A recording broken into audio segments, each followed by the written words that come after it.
When it comes to leadership, there's this constant tug of war, isn't there?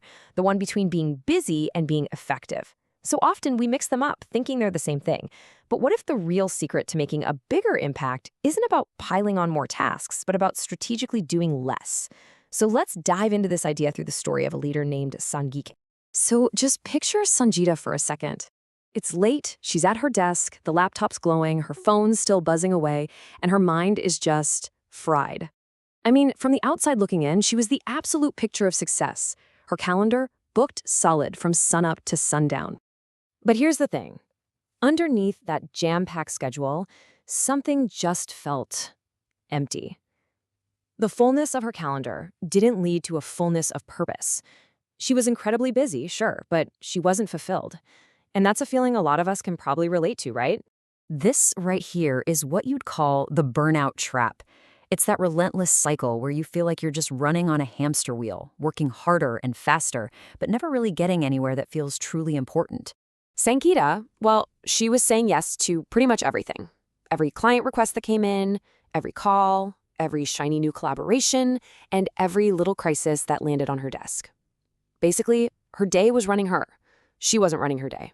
And deep down, she just felt completely and utterly stuck. But then, one evening, something just clicked. It wasn't some huge dramatic event or a big crisis. It was just a quiet moment of insight that completely flipped the script on how she saw growth and leadership itself. She asked herself this one simple question, but man, it was a game changer. What if moving forward isn't about trying to cram more onto my plate, but about being way more picky about what I even let on the plate to begin with?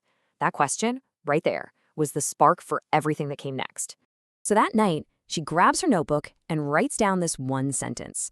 What you say no to grows your yes. And this is the key, right?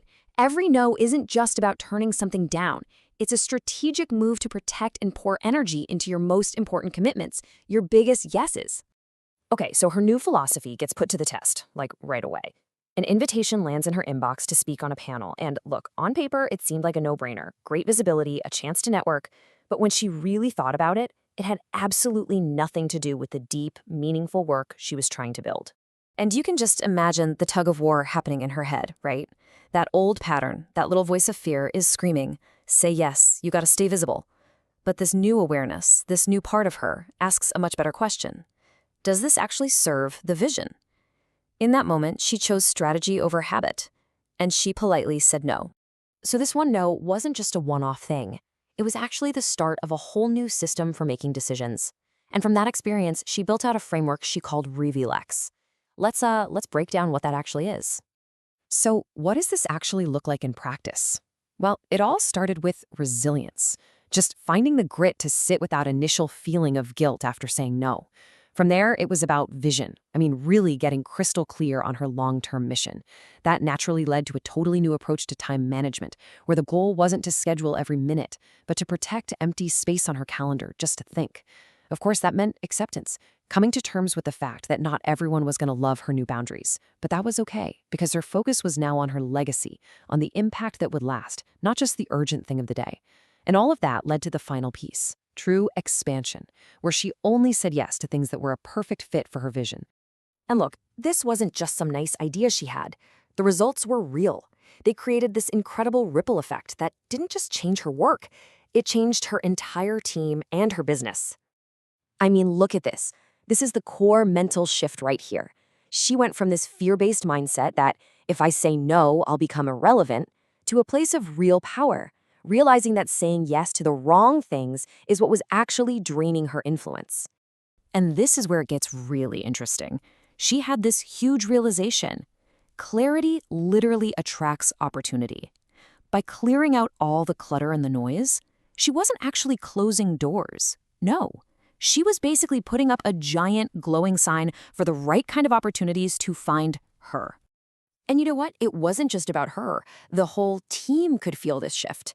All of a sudden, their meetings got sharper. Decisions were made faster. Their strategy was actually intentional, not just reactive. And the results? Well, they spoke for themselves. Revenue stabilized, and believe it or not, their overall impact actually grew.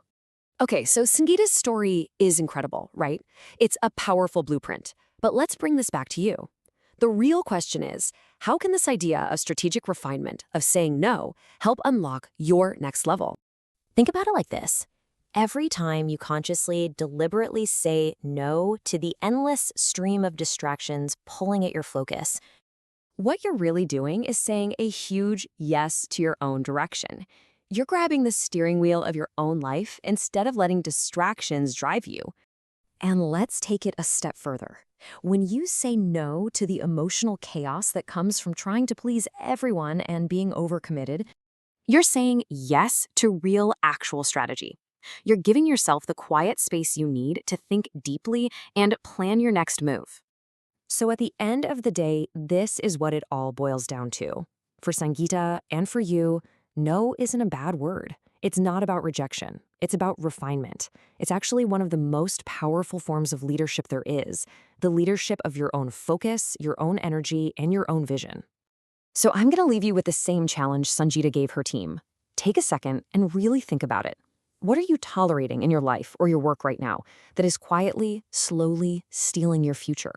Because your answer to that could be the key that unlocks everything.